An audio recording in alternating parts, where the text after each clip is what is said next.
बोलो जयकारा बोल मेरे श्री गुरु महाराज की जय। सभी गुरुमुख प्रेमियों से सब प्रेम, जय सच्चिदानंद। वंदो चरण सरोज गुरु मुद मंगल आगार। जय सेवत नर होत हैं भव सागर से पार। गुरु जी के सुमिरन मात्र से नाशत विघ्न अनंत। तासे सर्वारंभ में ध्यावत हैं सब संत। खेत में जो बीज बोया जाता है, जिस प्रकार का भी अन्न दाना बोया जाता है, वो जैसे कि उसको बीजने से पहले, धरती में दबाने से पहले अन्न का दाना कहलाता है। बीज कहें, अन्न कहें, कुछ ना कुछ। बीज तो एक नाम है, लेकिन उसमें कई प्रकार के दाने जैसे गेहूँ, बाजरा, मोठ, चना, चावल वगैरह सब कुछ आ गया उसी में, बीज में। भाव कहने का कि जो भी अन्न का प्रकार है, जो भी अन्न बीज बोने से पहले वो जो कुछ भी है, और उपजने के बाद जब फसल तैयार हो जाती है तभी वही का वही दाना उगता है। यानी पहले भी वही था, बाद में भी वही था। लेकिन ये जो बीच में घास फूस, झाड़ झखाड़, इन्हीं के साथ में वो रहता है, और बाद में इसको फसल उगने के बाद इसको निकाल करके, अन्न को, इस दाने को निकाल करके अलग कर लिया जाता है। यानी वो पहले भी था, बाद में भी वही था। लेकिन ये घास फूस, ये सब तो उसे बीच में मिले हैं। घास को बोया तो नहीं गया था, घास तो उसके साथ लग गए। बीच में उस फसल तैयार होने के सफ़र में उसको मिलते गए। और फसल बोने वाले ने, बीज बोने वाले ने, फसल काटने वाले ने अपने पुरुषार्थ से उस दाने को महफूज निकाल कर अलग कर लिया। यानी वो घास फूस उसे मिल भी गए, फिर उसे अलग भी कर दिए। इसी प्रकार महापुरुष फरमाते हैं कि ये जो जीव है अविनाशी है, और अविनाशी में ही शामिल हो जाओगे। ये जीव आत्मा शरीर मिलने से पहले जैसा प्योर है, खालिश है, सत्य स्वरूप है, ये शरीर तो मिला है। ये कुटुंब, ये परिवार, ये संबंधी, ये सब इसको बीच में मिले हैं। पहले ये जीव ही है, ये आत्मा ही है जो परमात्मा से बिछड़ कर आ गया है, और जन्म लेकर के अलग अलग नामों से पुकारा गया है। किसी को कोई शरीर मिला हुआ है, अनेक अनेक शरीर इस जीव को प्राप्त हुए। एक अपना पर्सनल शरीर मिला है। जैसे हम पुरुष हैं, स्त्री हैं, गोरे हैं, काले हैं। अब इस शरीर के जो जितने संबंध हैं, सब इस शरीर की जितनी मिल्कियत है, जो हम इसी शरीर की साबित करते हैं ना, दावा करते हैं कि ये मेरा है, ये मेरी है। जीवात्मा का कोई नहीं कहता। कभी हमने नहीं कहा कि ये मेरा, ये जो घर है ये जीवात्मा का है। अपने शरीर को ही संबोधित करते हुए, एक अपने शरीर की पहचान बताते हुए ही ये जिक्र करते हैं कि ये मेरा है। यानी शरीर समझकर ही हम हर चीज़ का बखान करते हैं, बयान करते हैं। ये सब कुछ बीच में मिला। जब हमारा जन्म हुआ तो पहले तो हम अपने शरीर के साथ हो गए, शरीर रूप में जन्म हुआ। अब शरीर के साथ फिर अनेक अनेक संबंध जुड़ते चले गए। जड़ चेतन जो हमारे हम जिन्स शरीर हमारे साथ रिश्तों में बंध गए, जैसे माता पिता, भाई बहन, चाचा चाची, ताऊ, बुआ, फूफा, अनेक अनेक प्रकार के ये नाम दिए गए हैं। फिर इसके आगे ये काफिला बढ़ता गया और फिर जो जड़ वस्तुएं हैं हमारे नाम होती चली गई। कोई मकान हमारे नाम हो गया, कोई दुकान हमारे नाम हो गई, कोई गाड़ी हमारे नाम हुई, कोई धन खजाना हमारे नाम हो गया। बचपन से ही ये सिलसिला कम या ज़्यादा चलता रहता है। यथा योगे, किस्मत के अनुसार, तकदीर के अनुसार, या हमारे माता पिता की हैसियत के अनुसार। जैसे बच्चों को साथ में ले जाते हैं, कोई खिलौना दिला दिया जाता है, कोई महंगे खिलौने भी होते हैं, कोई सोने चांदी का भी कुछ ऐसा नजराना मिल जाता है। छोटे छोटे बच्चों के नाम प्लॉट खरीद लिए जाते हैं, FDR बना दी जाती है कि आज जन्मदिन है बच्चे का, इसके नाम से ये खरीद लो, वो खरीद लो। हमारे नाम से बहुत कुछ हमारे नाम का हो जाता है।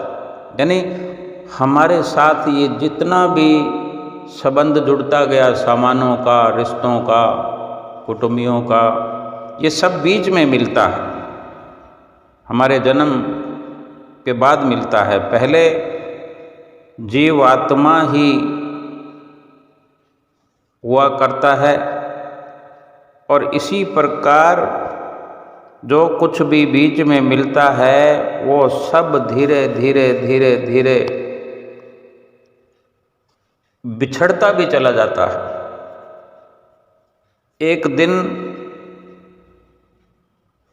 सब कुछ बिछड़ जाता है और जो शरीर मिला था, पहले जो हम जिस शरीर के साथ आए थे, वो शरीर भी बिछड़ जाता है, विनश जाता है, नाश हो जाता है। और बाकी सब के सब कुछ हमसे अलग होकर, बिछड़ कर, नाश हो कर के केवल जीव रह जाता है। तो फिर क्यों ना हम, जबकि चेतन सत्ता का ये मालिक है जीव, अब बीज और फसल और ये अनाज, अन्न का दाना, ये तो चेतन नहीं है, लेकिन ये जीव ज्ञानवान है। हमें जो संतों महापुरुषों की संगति मिलती है, उनके चरणों में, उनके छत्र छाया में बैठ कर के जो हमें अनेक अनेक बार ज्ञान मिलता है, एक समझ मिलती है। समझदार होने पर भी जो संतों से समझ मिलती है कि ये जीव अगर केवल जीव ही है और जीव ही रहना है, लेकिन जो अवस्था बीच में इसके साथ जुड़ जाती है, जो अवस्थाएं हर प्रकार की, उसको बिछड़ ही जाना है, उससे न्यारा ही होना है, तो फिर क्यों ना हर वक्त हम उनसे न्यारे होकर रहें। बड़ा सरल है ये।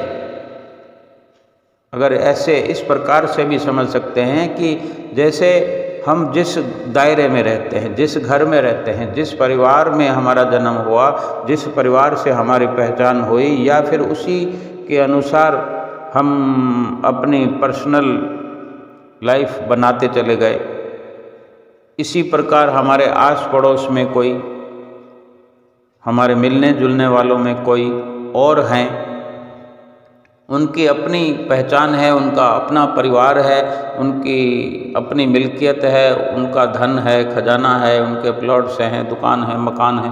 हम उनको तो नहीं कहते कि ये मेरा है, और किस प्रकार निश्चिंत रहते हैं कि इन सब को हमने अपना समझने की भूल नहीं करनी है। ये तो एक इंसान की समझ है जो अपने आप से होती है, ये ज्ञान होता है। लेकिन संतों महापुरुषों के संग में रहने से, उनकी शरण में जाने से, उनकी संगत करने से ये सच्चा ज्ञान मिलता है कि जो तुम्हारा अपना तुम समझे बैठे हो, वो भी तुम्हारा अपना नहीं है, तुम्हें उसे छोड़ कर जाना है, या वो तुम्हें छोड़ देंगे, और छोड़ ही देते हैं। हमने अनेक इस प्रकार के दृश्य अपने जीवन में देखे हैं और देखेंगे भी। महापुरुष हमें ये समझाना चाहते हैं कि अगर सभी कुछ छूट जाने वाला है, सभी से अगर ये जीव न्यारा हो जाने वाला है, तो फिर हर वक्त ही अगर इन सभी नाम दर्ज सामानों से, जिन पर हमारा नाम लिखा हुआ है, शारीरिक नाम लिखा हुआ है, कागज पत्रे बने हुए, स्टैंप लगे हुए हैं, मोहर लगी हुई है, फिर भी संत महापुरुष हमें ये समझा रहे हैं कि ये सब छूट जाने वाला है, इनका साथ छूटने वाला है, ये कहीं किसी प्रकार से हमारा हो नहीं सकता, हमारे साथ जा नहीं सकता। तो फिर इससे हर वक्त न्यारे बन कर के अगर रहें, तो ना इन सामानों का मोह हमें रहे, न अहंकार रहे, इसी प्रकार न किसी तरह की काम क्रोध की भावना वासना रहे, ना लोभ रहे। ये हमारी जो भूल हमसे होती है, ये बहुत बड़ी है कि ये धन मेरा है,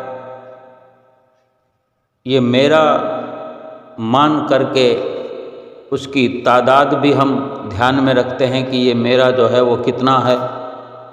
अब इस प्रकार के गणित से फिर ये एक से बढ़कर एक विचार उठते चले जाते हैं, विचार पनपते रहते हैं कि अगर मेरा है तो कहीं और नज़र दौड़ाते हैं, दृष्टि डालते हैं तो कहीं अधिक नज़र आता है, तो हमें भी ये लोभ पैदा हो जाता है कि मेरा भी उतना होना चाहिए, उससे अधिक होना चाहिए।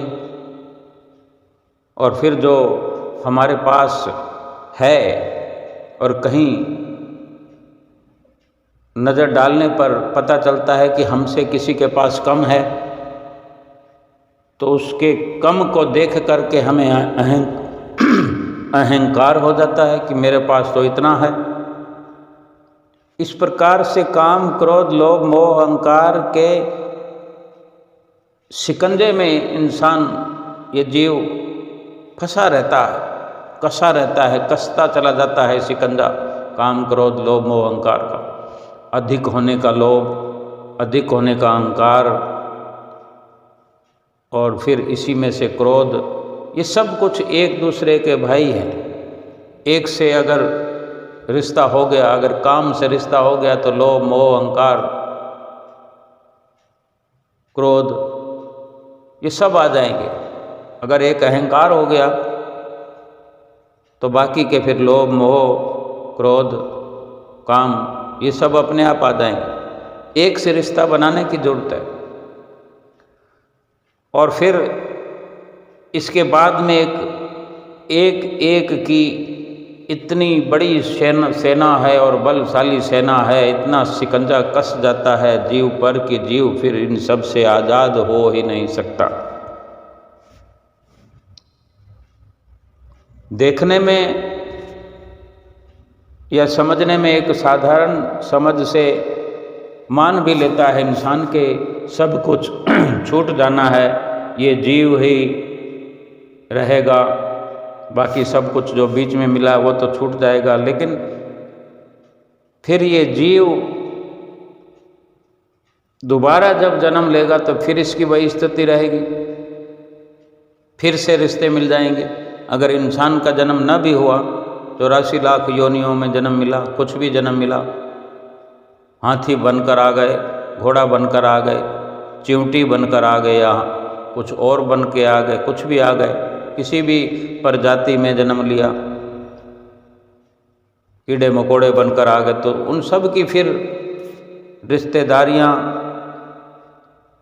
ये फिर कुटुंब परिवार का बीच में मिलना, फिर ये बार बार लगा रहेगा। अगर जीव ने, इस आत्मा ने परमात्मा से बिछड़कर यहाँ मृत्यु लोक में इस प्रकार से बार बार ये बीच में रिश्ते मिलते गए, नाते होते गए, ये दुख तकलीफ़ें, और कभी ना कभी ये आत्मा जिस परमात्मा से बिछड़ कर आई है उसी परमात्मा से ही मिलना है। तो मिलने में सबसे बड़ी बाधा यही होती है कि हर वक्त जीव इस मैं मेरी में लग करके, काम क्रोध लोभ मोह अहंकार में फंस करके ना तो इस जन्म मरण से छूट सकता है और ना ही फिर परमात्मा तक पहुंच सकता है।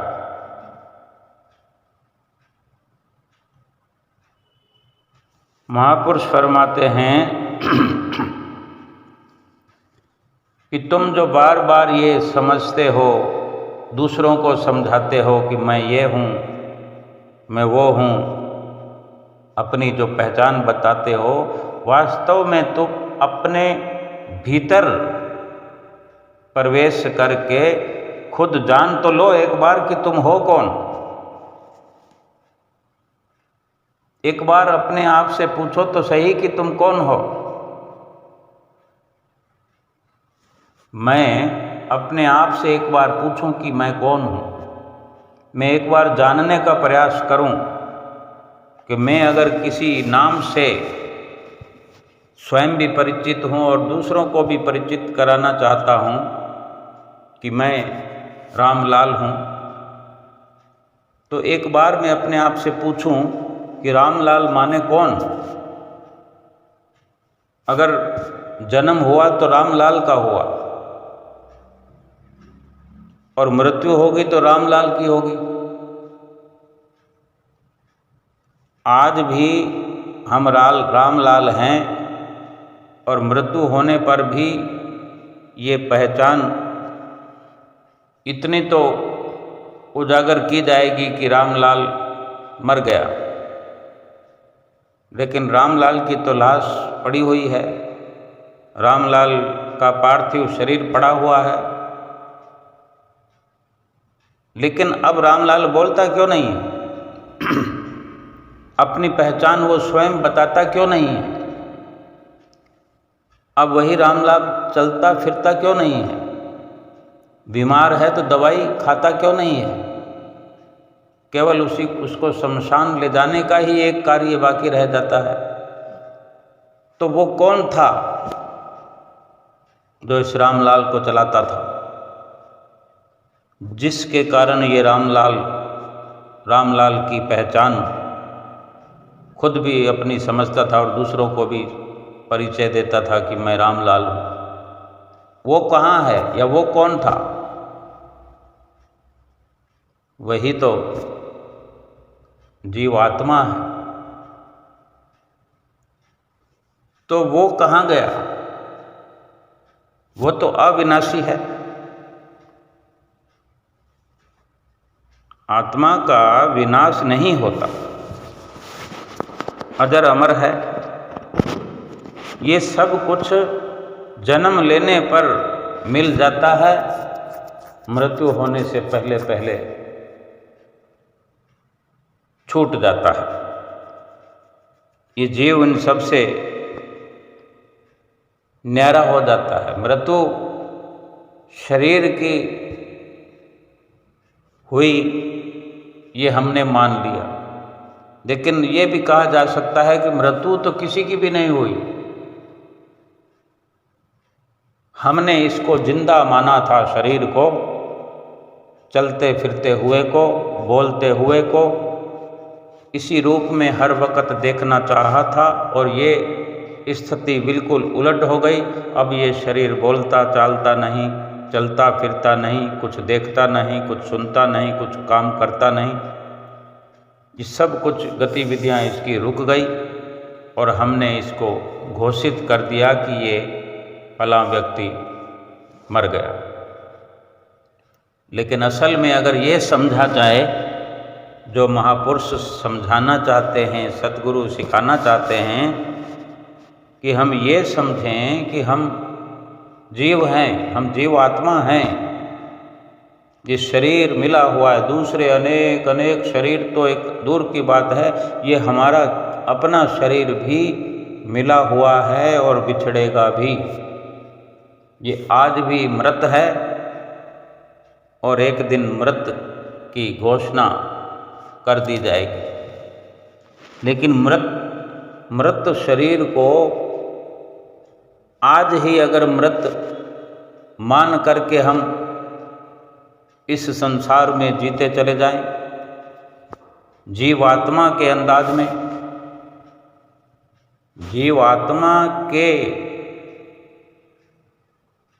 जो संपर्क में रहने की कोशिश हो जाए, जीवात्मा को जानने की, जीवात्मा को समझने की, हम जो अपने आप से पूछें कि तू कौन है, मैं कौन हूँ, तो ये संतों महापुरुषों की सुसंगति में, उनकी संगत में ये समझ भरपूर हमें मिल जाएगी कि मैं शरीर नहीं हूँ, मैं जीवात्मा हूँ। और संत महापुरुष ही हैं हमें अंतर्दृष्टि करने का मार्ग सिखलाते हैं। अंतर में हमारा स्वयं का प्रवेश हमारे अंदर करवाते हैं। जैसे एक मकान बनाते हैं, मकान का मालिक ही मकान में रहता है, उस मालिक का वो मकान कहलाता है। मकान जड़ वस्तु है, शरीर चेतन है। ये सांसारिक बात है, मायावी बात है। लेकिन ये शरीर और जीवात्मा की बात करें तो ये शरीर भी मकान है जीवात्मा का। ये शरीर जो है जीवात्मा की एक संसारिक मायावी पहचान बना हुआ है। सभी आत्माएं परमात्मा से बिछड़ी हुई हैं और सभी की एक अपनी अपनी पहचान शरीर से हुई है। कोई स्त्री है, कोई पुरुष है, कोई गोरा है, कोई काला है, और सबके नाम रखे गए हैं। लेकिन असलियत तो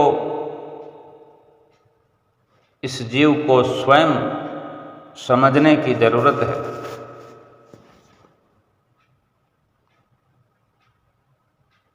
और ये रात और दिन दुखों में गलतान है, मुसीबतों से घिरा हुआ है, ये शरीर से अपनी पहचान समझने के कारण है, क्योंकि शरीर ये दुख रूप है और जीवात्मा सुख स्वरूप है। जब तक जीवात्मा का बोध नहीं होगा, जीवात्मा का साक्षात करने का कदम नहीं उठाया जाएगा, साक्षात्कार की ओर नहीं कदम बढ़ाएंगे, तब तक शरीर रूप मान करके अपने आप को शरीर समझ करके इस शरीर पर अनेकों अनेकों कष्ट भोगते चले जाएंगे। सुख शांति अगर पानी हो तो कहीं इंसान जो भटक रहा है, भटकने की जरूरत नहीं, अपने आप को समझने की जरूरत है,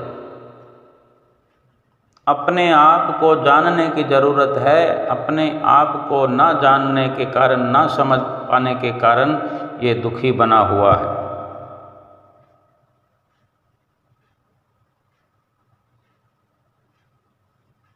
महापुरुष फरमाते हैं कि प्रभु जो है सब सृष्टि का रचयिता है, सभी में रमा हुआ, सभी प्राणियों में, सभी वस्तु विशेष में रमा हुआ निराकार निरपेक्ष है। उसको जानने के लिए संत ही रास्ता बताते हैं कि अगर अंतर्मुखी वृत्ति करके शब्द की कमाई की जाए, जो शब्द सतगुरु से प्राप्त होता है, सतगुरु से जो शब्द की बख्शिश होती है,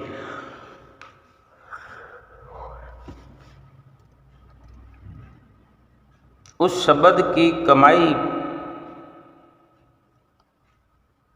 भीतर अपनी सुरती को अंतर्मुखी करके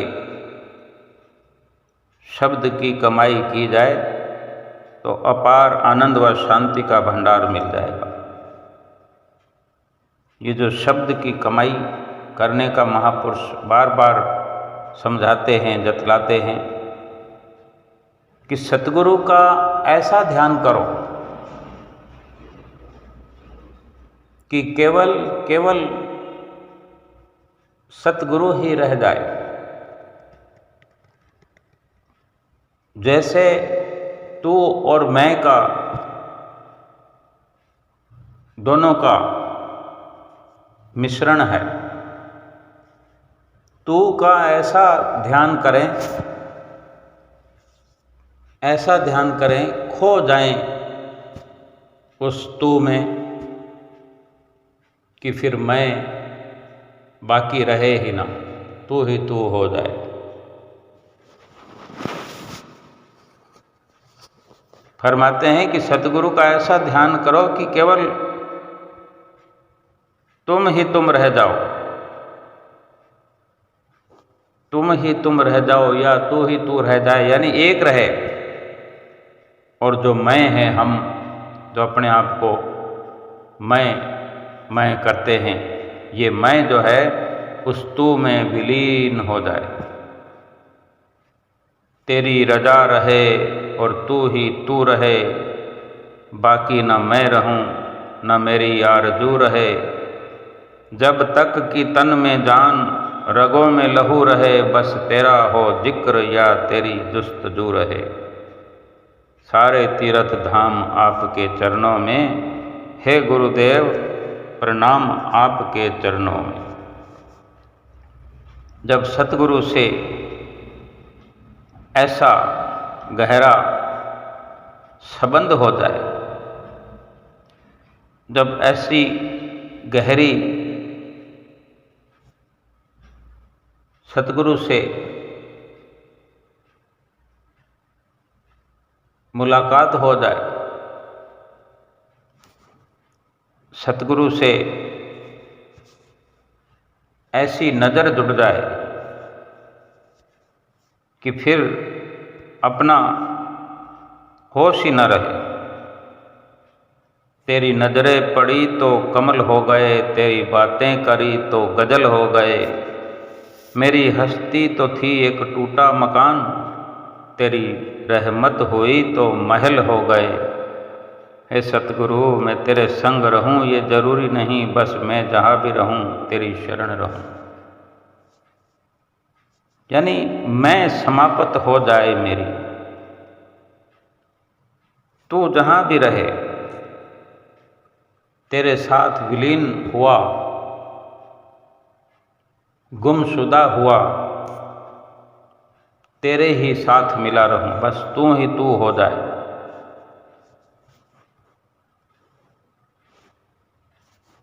वास्तव में इंसान जो है तू भी करता है और मैं भी करता है, तभी काम नहीं बनता। जब मैं था तो गुरु नहीं, अब गुरु हैं मैं नहीं। प्रेम गली अति सांकरी, जामे दो न समाही। ये प्रेम का मार्ग है भक्ति। संत महापुरुष जो ये प्रेम का रास्ता, भक्ति का मार्ग बताते हैं, इस पर चलाते हैं, ये त्याग का मार्ग है। ये तभी इसमें सफलता होगी जब मैं और मेरी पूरी तरह से हम छोड़ पाएंगे। और उसके लिए भी हमें रास्ता बताया है कि भजन सुमरन करो। एक भजन सुमरन ही ऐसा रास्ता है कि सुरती को अंतर्मुखी करना पड़ता है, बाहर से हटाना पड़ता है। और जब बाहर से सुरती हटती है तो बाहर से हर प्रकार से बोध समाप्त होने लगता है, बाहर की पहचान समाप्त होने लगती है। बाहर की पहचान समाप्त होती है तो भीतर की पहचान होने लगती है। फिर भीतर उस सत्य स्वरूप आत्मा का साक्षात होने पर ये मैं मेरी कहीं पीछे छूट जाती है, धरी की धरी रह जाती है और तू ही तू फिर बाकी रह जाता है। एक को छोड़ेंगे नहीं तो फिर दूसरी को प्राप्त कर नहीं सकते। मैं को छोड़ेंगे तभी तू में प्रवेश हो जाएंगे। एक चींटी और चावल के दाने की कहानी है। एक चींटी चावल का दाना अपने मुंह में लेकर जा रही थी। रास्ते में उसे दाल का दाना पड़ा दिखाई दिया। उसे देखा तो वो रुक गई और उसको मुंह मारने लगी कि दाल का दाना भी उठा लूं। और ये कैसे संभव था कि वो अपने छोटे से मुख में चावल का दाना भी, जबकि बड़ी कठिनाई से पकड़ कर जा रही थी, अब वो चाहती है कि दाल भी साथ में लेती चलूं। अब वो दाल पकड़ती है तो चावल का दाना छूट जाता है। और ये बार बार ये दृश्य दोहराया जा रहा है। कभी वो चावल पकड़ती है, कभी दाल पकड़ती है, कभी दाल पकड़ती है, कभी चावल पकड़ती है, एक छूट जाता है। वो दोनों को लेकर चलना चाहती है, चावल को छोड़ना चाहती नहीं और दाल को साथ लेना चाहती है। तो संयोगवश परम संत कबीर साहब जी वहाँ से जा रहे थे। उनकी नज़र उस चींटी पर, उस चींटी की अवस्था पर पड़ी और चींटी को इस तरह परेशान और दुविधा में देखकर उनके मुख से स्वाभाविक ही ये वचन निकले कि इतिहास जो रचा गया है, जो शास्त्रों में आज वर्णन है, ये महापुरुषों की वाणियाँ उनके सच्चे अनुभवों के द्वारा लिखी गई है। कितने ही ऐसे दोहे चौपाइयों का वर्णन हुआ है जीव मात्र को समझाने के लिए, किसी न किसी माध्यम से, किसी दृष्टांत से। कबीर साहब जी ने क्या वचन फरमाए? चींटी चावल ले चली, बीच में मिल गई दार। चींटी चावल ले चली, बीच में मिल गई दाल। कह कबीर दो ना मिले, एक ले दूजी डाल। क्या भावार्थ है? कबीर साहब जी ने फरमाया कि ये भोली चींटी, दोनों दाल भी और चावल भी तो एक साथ तो नहीं ले जा सकती, इसलिए बेहतर यही है कि एक को छोड़ दे, या तो चावल को छोड़ दे या दाल को छोड़ दे, तभी तो सफल हो सकती है। नहीं तो यहीं खड़ी इसी ऊहा पो में लगी रहेगी, कभी दाल कभी चावल, और काम बनेगा नहीं। इसी प्रकार से महापुरुषों ने इस जीव को समझाया है, मनुष्य को भी दोनों चीज़ें नहीं मिल सकती। मनुष्य को अगर भक्ति करके सफलता प्राप्त करनी है, ये अपनी जीवात्मा को परमात्मा से मिलाना चाहता है, ये रोज रोज के दुख से, मुसीबत से छुटकारा पाना चाहता है, तो फिर माया का त्याग करना पड़ेगा। या तो भक्ति करे, माया का त्याग कर दे, या फिर माया को साथ लिए जाए, भक्ति का ख्याल फिर छोड़ दे, फिर जीव आत्मा को परमात्मा से मिलाने का विचार छोड़ दे, फिर ये दुखों से छुटकारा पाने का ख्याल भी छोड़ दे, क्योंकि दुखों से फिर कभी छुटकारा नहीं हो सकता। ना जन्म मरण छूटेगा और ना ही दुखों से छुटकारा होगा। जितना भी जन्म मरण होता रहेगा, जब तक भी संसार में आना जाना लगा रहेगा, दुख ही दुख मिलता रहेगा। और अगर ये ख्याल हटा दिया जाए, जिस संसार में हम आना ना चाहते हो, तो उस संसार का ख्याल अभी से हमें हटा देना पड़ेगा। लेकिन हम संसार से अपने ख्याल को कहाँ हटा पा रहे हैं? हम तो रात दिन, चींटी का तो एक उदाहरण था कि वो 2 दाने, हम तो 2 छोड़ अनेक मायावी प्रपंचों में फंसे हुए हैं, सामानों में फंसे हुए हैं। यानी जितना भी प्राप्त कर लें हम, अधूरे ही अधूरे हैं। 1 मिला तो 10 होते, 1 हुआ तो 10 होते, 10 हुए तो 100 की इच्छा है, 100 पाकर भी संतोष नहीं, सहस्त्र होए तो अच्छा है। इतना करते करते राजा के पद पर जा पहुँचा। डायन ये ऐसी तृष्णा है, आयु का नाश हो जाता है, तृष्णा का नाश नहीं होता। ये इंसान मर जाता है, इसकी उम्र खत्म हो जाती है, श्वास खत्म हो जाते हैं, लेकिन तृष्णा इसकी और मिल जाए और मिल जाए, ये तृष्णा खत्म नहीं होती, ये लगी रहती है। ये तृष्णा समाप्त अगर होगी तो सत्पुरुषों के उपदेशों पर चलने से माया का त्याग करना है। त्याग ऐसा कि माया में बरतते रहें, माया के व्यवहार में भी लगे रहें, लेकिन संबंध नहीं जोड़ना है। जिसको एक दिन छोड़ना है, इस संसार से जाते वक्त छोड़कर सब कुछ जाना है, तो इनसे क्यों ना जीवन भर निर्लेप बने रहें। काम लेने में थोड़ी मना है, सबके साथ प्रेम का व्यवहार करें। खाना पीना, सोना उठना बैठना सब कुछ प्रारब्ध में लिखे के अनुसार तो कुदरत अपने आप व्यवस्था करती है। खाने पीने की व्यवस्था हमारी तकदीर ने पहले ही कर रखी है। हाथी को मण और चींटी को कण मिलता ही है, फिर हम किस बात की चिंता में लगे हुए हैं? क्यों सृष्टि को अपने घर में लाने में लगे हुए हैं?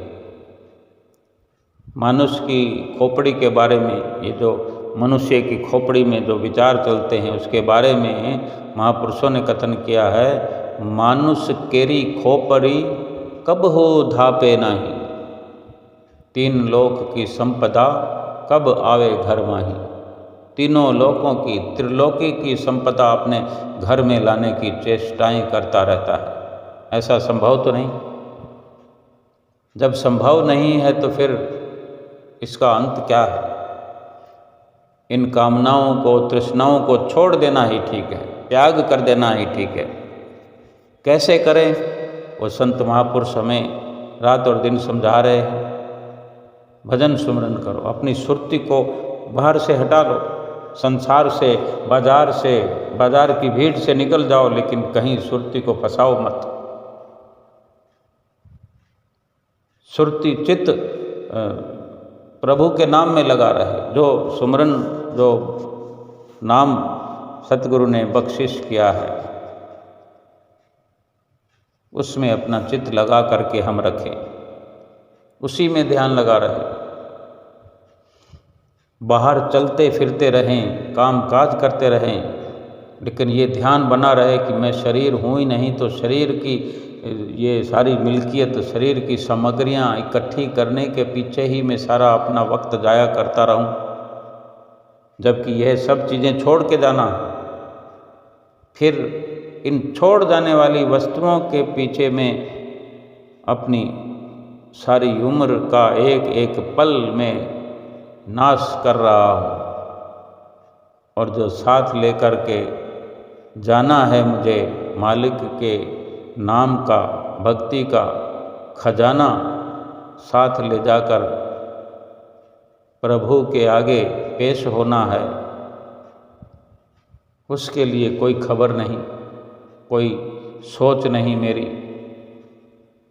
और फिर ये संसार के ख्यालात, संसार की कामनाएं, इच्छाएं, ये फिर दोबारा इस संसार में लेकर आएगी, बार बार लेकर आएगी, बार बार जन्मना पड़ेगा, बार बार मरना पड़ेगा।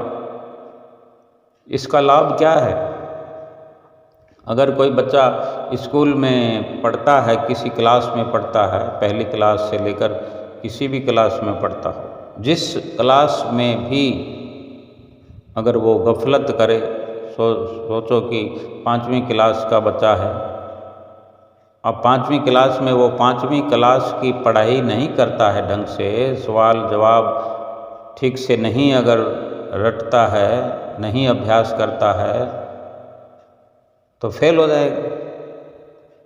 अगली बार फिर 5वीं क्लास में पढ़ा रहेगा। बार बार उसी कार्य को कोई करता रहे, कोई चाहता है आगे बढ़ना है, तो मनुष्य का जीवन ही जो मिला हुआ है आगे बढ़ने के लिए मिला है। आगे बढ़ने का मतलब यह है कि पीछे 84 लाख योनियों से तो हम बढ़ करके आगे आए हैं, उनको छोड़ करके इस मनुष्य की क्लास में आए हैं, मनुष्य की ये योनि मिली है। अब क्या फिर कई बार ऐसा भी होता है कि 5वीं क्लास का बच्चा दोबारा भी पढ़ने की बजाय 4थी क्लास में डाल दिया जाता है कि अभी तो उसको 5वीं क्लास का कुछ ज्ञान ही नहीं है, फेल होने के भी काबिल नहीं है। तो इससे पहले 4थी क्लास का इसको ज्ञान होना चाहिए। तो उसे एक क्लास पीछे कर दिया जाता है। ऐसे ही मनुष्य जीवन पा करके भी अगर मनुष्य जीवन का लाभ नहीं उठाता है, जो कि मनुष्य जीवन का लाभ यही है कि आगे की क्लास में जाए, आगे की क्लास यानी परमात्मा के साथ आत्मा का मिलन हो जाए। और अगर ये सब कार्रवाई हम यहाँ नहीं करेंगे, पशुओं के बराबर काम करेंगे, मनुष्य होकर भी पशुओं तुल्य काम करें, पशुओं के बराबर वाले काम करें या पशुओं से भी बदतर काम करें। ऐसा नहीं है कि पशुओं वाले काम ही इंसान करता है, पशुओं से भी बदतर अगर इंसान होकर इंसान के काम अगर इंसान नहीं करता, इंसान वाला कर्तव्य नहीं करता, तो पशुओं वाले काम तो पशु जो हैं बेहतर करते हैं। ये इंसान तो फिर पशुओं से भी गया गुजरा। पशुओं वाले लाइन में गिनती में तो आ जाएगा, लेकिन पशुओं की जो सिफत है, पशुओं की जो तारीफ है बहुत सारी, वो भी फिर इंसान की नहीं रह जाती। लेकिन पशुओं वाले कार्य करके फिर आगे पशुओं वाले जीवन में ही जाएगा। ये तरक्की थोड़ी हुई, ये तो नुकसान हो गया, बड़ा भारी नुकसान हो गया। अगर फिर से ये 5वीं क्लास का बच्चा 4थी क्लास में चला जाए तो अगले साल फिर आ जाएगा 5वीं क्लास में, फिर पढ़ाई करके फिर 6ठी में पहुंच जाएगा, 7वीं में पहुंच जाएगा। साल 2 साल ऊपर नीचे हो गया तो इतनी बात है। लेकिन मनुष्य जीवन की क्लास से अगर जानवर की क्लास में पहुंच गया तो फिर वापस तो इस मनुष्य वाली क्लास में आना असंभव हो जाएगा। लेकिन अभी तो ये अवसर मिला हुआ है, अभी तो ये स्वर्णिम अवसर मिला हुआ है। और संत महापुरुष पुकार पुकार कर कह रहे हैं, क्योंकि हमें ये आला दर्जा मिला है, इतना बड़ा ओहदा मिला है कि मनुष्य जीवन के साथ साथ सतगुरु की शरण मिली है, सतगुरु की नज़दीकी मिली है, सतगुरु का अनुपम प्यार मिला हुआ है कि उनसे नाम की दीक्षा मिल गई है, नाम का सरमाया हासिल कर लिया है। अब हम सुमरन नहीं करते। जिसको नाम की बख्शिश हो जाए फिर वो सुमरन न करे, फिर नाम प्राप्त करने का फायदा क्या? क्या फायदा उठाया फिर नाम लेकर के? क्या लाभ उठाएंगे फिर? सतगुरु ने हम पर इतना भरोसा किया, सतगुरु से हमने वादा किया, सतगुरु ने हमसे वादा लिया। संसार में जितनी थोड़ी बहुत हम वफा करते हैं संसार से, किसी से वादा करते हैं तो निभाते हैं, जबकि ये झूठे मतलबी रिश्ते हैं, मतलब का संसार है, स्वार्थी संसार है, वहाँ भी थोड़ी बहुत हम वफा करते हैं। थोड़ी वफा सतगुरु से भी हम कर लें। महापुरुष फरमाते हैं, कदरदान फरमाते हैं, सतगुरु से थोड़ी वफा कीजिए। नाम जो मिला है रोज सुमरन कीजिए। जो अगर नाम मिला है सुमरन करने के लिए मिला है, बंदगी करने के लिए मिला है, सतगुरु का दर भी मिल जाना कितने भागों की निशानी है। और हम ऐसी बख्शिश को पा करके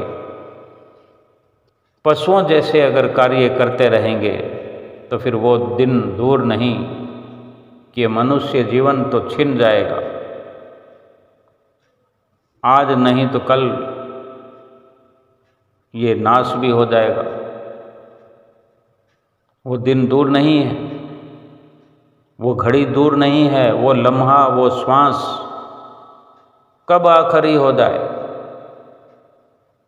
ये मैं मेरी तो फिर इस जीवन में तो छोड़नी ही पड़ जाएगी। ये मेरा मकान है, ये मेरा बंगला है, ये मेरी गाड़ी है, ये मेरा धन है, पदार्थ है, ये मेरा सोना है, चांदी है, ये मेरी सोने की अंगूठी है, हीरे की अंगूठी है, ये तो सब छूट जाएगा ना। मरण शैया पर लेटे हुए हैं तो कोई अंगूठी पहनकर भी नहीं जाने देगा, घर वाले उतार लेंगे।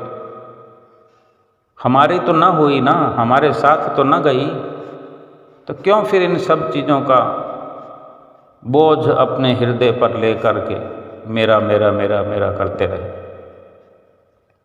इनसे सूरत हटा के, इनसे ख्याल हटा के सतगुरु के मिले हुए नाम में, सतगुरु के बख्शे हुए नाम में, जो कि हम बड़े आत्मविश्वास से कह सकते हैं कि ये नाम मेरा है। असल नाम तो वो है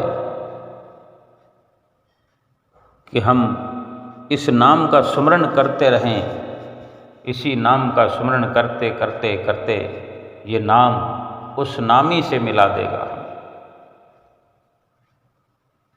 उस परमात्मा से मिला देगा। राम राम राम राम सब कोई कहते हैं, लेकिन राम से मिलने का रास्ता तो सतगुरु ही बताते हैं। सतगुरु ही ऐसा अवसर हमारे लिए खोलते हैं, खोलकर बैठे हुए हैं। नाम को हमें हमारी झोली में डालते हैं, नाम हमारे हृदय में प्रवेश कराते हैं। उसी नाम को जप करके हम उस राम से मिल सकते हैं, परमात्मा से मिल सकते हैं। आत्मा और परमात्मा का मिलन होगा और इस जन्म मरण के चक्कर से छुट्टी हो जाएगी। ये लोक सुखी होगा और लोक सुहेला हो जाएगा। बोलो जयकारा, बोल मेरे श्री गुरु महाराज की जय।